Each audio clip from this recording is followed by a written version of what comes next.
kampungan. Cuman ya apa sih?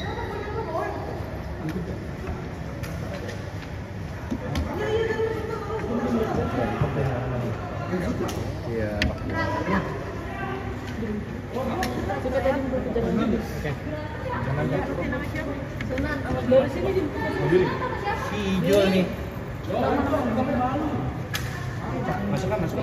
Nggak boleh. Aman, aman.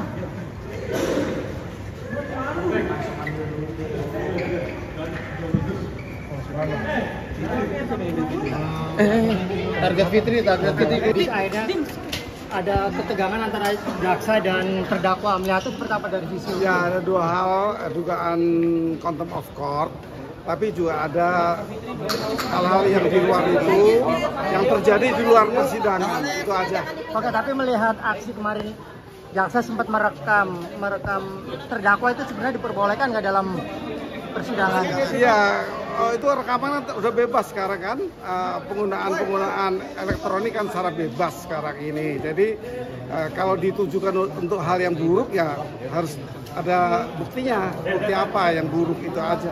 Semua kan pembuktian. Ya itu aja. Oke, tapi kepentingannya apa sih jaksa untuk merekam terdakwa? Ya. Diperbolehkan nggak? Mungkin kan jaksa punya kepentingan yang kita tidak tahu. Kepentingan apa yang diperbolehkan dalam persidangan? Terkait dengan perkara. Hal-hal perkara-perkara. Tapi kalau melihat ekspresi dari jaksa yang terlihat menye-menye atau meledek terdakwa, gimana itu ada unsur dendam nggak sih melihatnya? Yang bisa mengukur tuh hakim kalau di ruang sidang. Jadi nggak bisa semua orang mengukur dengan pendapat masing-masing. Saya mengharapkan agar proses ini diproses secara apa yang telah ditentukan secara undang-undang. Ya, kalau contempt of court belum ada undang-undangnya, tapi tetap hakim bisa memutus. Sudah banyak yang diputus oleh hakim atas perbuatan contempt of court. Jaksa bisa melakukan, bahkan hakim juga bisa diduga melakukan kalau itu ditemukan. Oke, Prof. Sebenarnya jaksa JPU itu bekerja untuk siapa sih, Prof? Apakah untuk korban atau untuk secara kedudukan undang-undang, jaksa membela kepentingan umum. Kemudian hakim memutuskan, advokat memberikan bukan untuk meringankan, advokat juga mengutarakan yang baik untuk keadilan bagi kliennya. artinya independen jaksa boleh bilang? Semua independen mestinya. Tapi kalau artinya lebih kayak apa?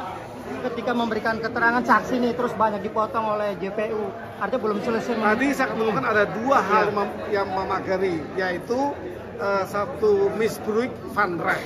Undang-undang diselewengkan di pengadilan oleh siapapun. Tapi ada satu lagi keadaan yang disalahgunakan, diciptakan keadaan untuk memojokkan seseorang. Itu disebut misbruik van die Heden. Jadi ada dua kelompok mengukur situasi pengadilan ketika bersidang. Yang satu menyalahgunakan kewenangan, satu menyalahgunakan keadaan. Pakai Prof, satu lagi, terdakwa kemarin sempat menolak ketika dipakaikan rompi, terus jaksa terlihat memaksa terdakwa untuk itu seperti apa? Begini, rompi dan borgol itu tidak diatur di undang-undang. Itu ada di SOP kepolisian kejaksaan untuk pengamanan dan pengawalan. Tetapi itu di luar gedung pengadilan. Wilayah masuk pengadilan sepenuhnya oleh pengadilan. Di pengadilan ada PAMDAL, pengendali dalam, pengendalian dalam itu bertanggung jawab. Jadi serahkan semuanya ke pengadilan, mestinya begitu. Jadi ketika hukum cara polisi itu berjaga-jaga saja untuk pengawasan. Kalau lari misalnya itu pengamanan SOP-nya ada. Tapi itu pengenaan rompi tidak diwajibkan di undang-undang.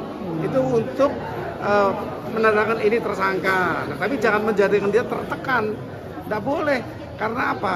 Terdakwa belum bersalah, belum dinyatakan dia bersalah, masih dilindungi HAM-nya, hak asasi manusia. Kedua, dilindungi bahwa kedudukan dia belum orang yang bersalah.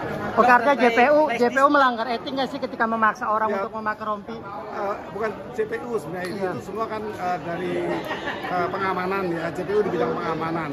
Saya katakan tadi, tidak bisa dibilang salah atau benar, tetapi belum diatur undang-undang, kita belum punya itu. Ketentuan pengguna borgol memang tidak punya.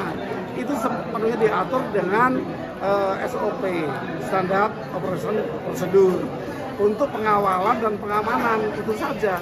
Jadi ada orang keberatan, yang diperhatikan dari pengamanannya, bukan orangnya. Orang keberatan ya, keberatan, tambah kekuatan pengawalan untuk dia bisa tidak lari. Oke Prof, ada satu lagi kemarin pada saat saksi memberikan keterangan, JPU terlihat menggunakan handphone ketika saksi memberikan keterangan itu diperbolehkan nggak? Gitu Ya, semua sarana elektronik kan berguna sekarang, nggak boleh disalahkan. Kecuali untuk pencurian data,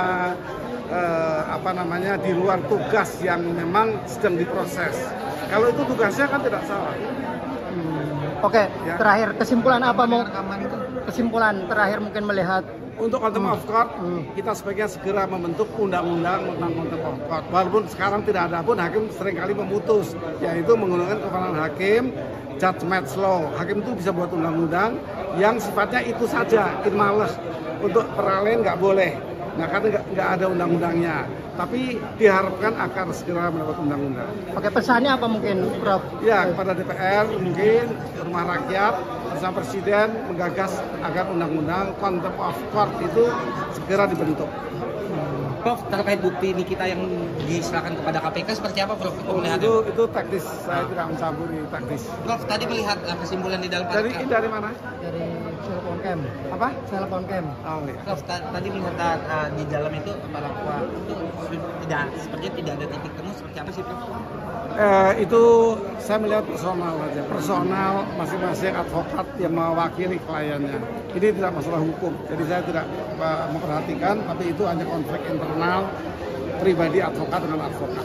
Tapi masukan Prof, maksudnya untuk langkah Nikita laporin KPK itu apakah belum betul ada itu? ukurannya, maka saya harapkan undang-undang contempt of court segera dibentuk. Siap. Terima kasih, Prof. Sama-sama.